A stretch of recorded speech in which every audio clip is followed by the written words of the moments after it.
Kabombo, kakamustaw niya to, aaramon niya to.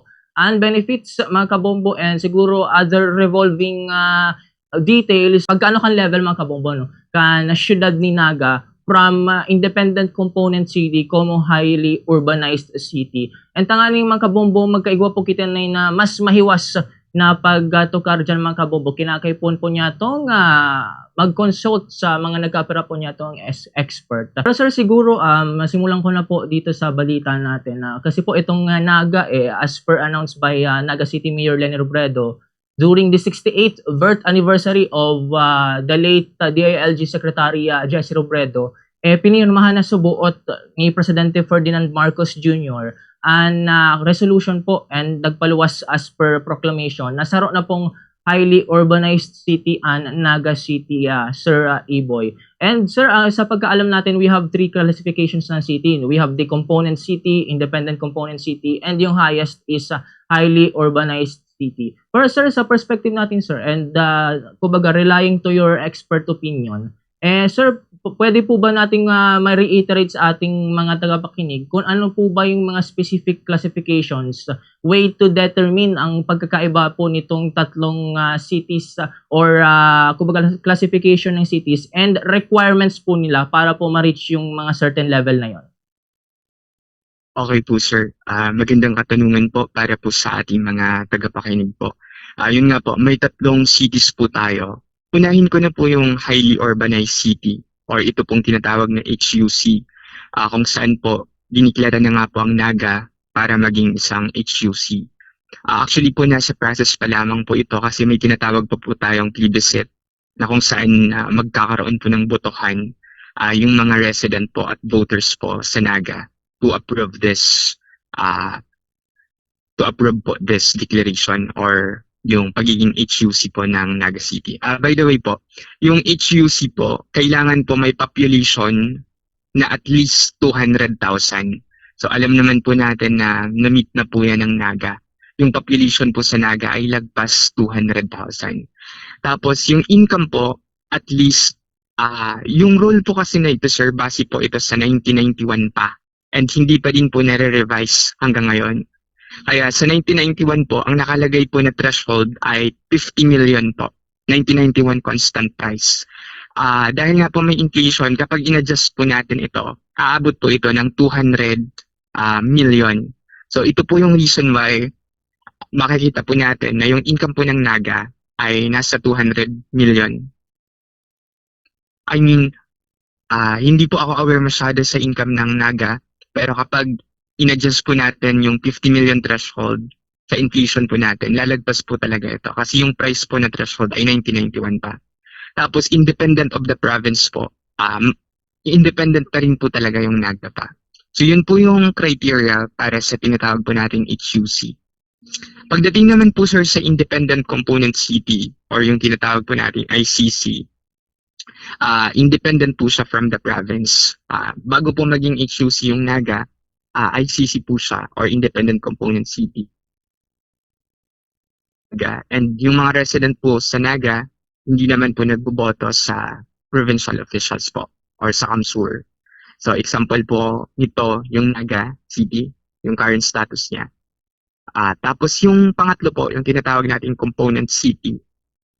Ito po yung city sa isang probinsya or sa isang lalawigan na under the administrative supervision pa din po ng probinsya. So example po nito, yung mga city po natin gaya ng Iriga, Legazpi, Sorsogon, Masbate. So, yun po sir. Yung tatlong classification po. So bali sir, if di kayo nagkakamali, yung Naga po yung tanging ICC sa atin. And therefore, yun na nga lang yung ICC, siya pa yung magiging HUC kung na-aprobahan po ng plebiscite. So mean to say sir, siguro singitin ko lang dito po sa plebisito, pag hindi ba siya sir, kumbaga natalo tayo in terms of boto, pwedeng manatili as independent component city lang po ang Naga City? Po sir, may case na pong nangyari na ganyan, pero nakalimutan ko po kung anong city po yun. Kasi po sa plebiscite po talaga, kailangan po magkaroon po ng botohan and kung ano po yung magiging boto ng lahat po ng registered voters or ng taong bayan, yun po sir yung masusunod po. Kapag pinili po ng majority or kapag nanalo po yung yes, yung Naga po magiging na siyang HUC. Pero kung hindi po, Naga will remain po as ICC or Independent Component City. Sa plebiscite po, parang tatanungin lang yung mga residente or voters po na let's say, do you approve the conversion of Naga into an HUC or highly urbanized city? So parang yes or no lang po siya. So yun po sir. Sana po manalo yung yes or ma-convert po talaga. Yun, hopefully sir, kasi in terms of that, baka maging, kumbaga, ito historical decision siya in terms of sa ating kasaysayan sa Naga.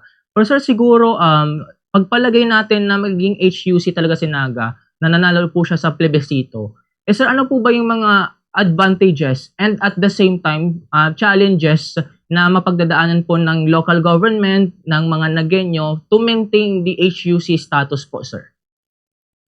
Opo sir, napakagandang katanungan po. Yung HUC status po, isa po siyang parang blessing, isa po siyang napakalaking opportunity na napakaraming positive side or positive effects. Pero at the same time po, it's a challenge as well na kailangang i-maintain. And of course po, there are drawbacks or negative effects po na pwedeng mangyari. So unahin ko po sir yung positive. Kapag naging HUC na po yung Naga, lalakas pa po lalo yung kanyang autonomy. Po. Ngayon pa lamang po na ICC talaga siya. Pero kapag naging HUC po siya, mas lalakas pa po yung kanyang autonomy. Yung planning niya po, budgeting and development, mas magiging independent po at mas lalakas pa. Pangalawa po, darami po yung investor. So, yung mga investor po natin galing sa other cities or galing po sa ating national capital region o kaya international investors po, pwede na po silang pumunta dito sa Naga. Lalakas po yung mga negosyo, yung mga BPO, pati po sir yung mga real estate. Mga condo, sa ngayon nga po may mga nagsisimula ng ganoon. Pero kapag maging HUC po ang Naga, lalo pa pong dadami yon. Tapos mag-create din po ito ng maraming trabaho at economic activity po. So maboboost po yung commerce, yung serbisyo, yung Naga. Tapos maliban po sa paglakas ng Naga, lalakas din po yung kanyang mga karatig na municipalities or mga karatig na lugar. Posible din po silang maging city in the near future. Tulad po ng, let's say, yung mga nakapaligid po sa Naga na mga munisipyo like Pili, Libmanan, and others po.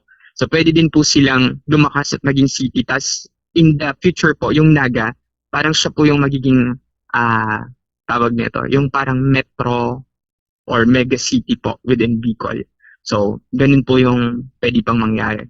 Mag-i-increase po sir lalo yung mga local revenues po natin. And yun, gaganda po yung mga infrastructure, tapos mas lalong magiging visible po ang Naga. And hindi lang po Naga, kundi Bicol po in the long run. Pero ito po sir yung mga negative effects na kailangan or mai-consider po natin. Kapag yun po yung nangyari, magkakaroon po ng mas malaking disconnect yung Naga sa Kamsur. Ang ibig sabihin po nito, yung Kamsur po, posibleng maiiwan, pero yung Naga po, lalo po siyang nadidevelop or nagtataas. So, possible disconnect po na tinatawag natin. Mag-i-increase din po sir yung mga land and housing prices po sa Naga, which is common naman po. And yan po talaga yung trend. Magkakaroon po ng mas mataas na mga presyo sa mga ganito pong assets given na city na nga po siya.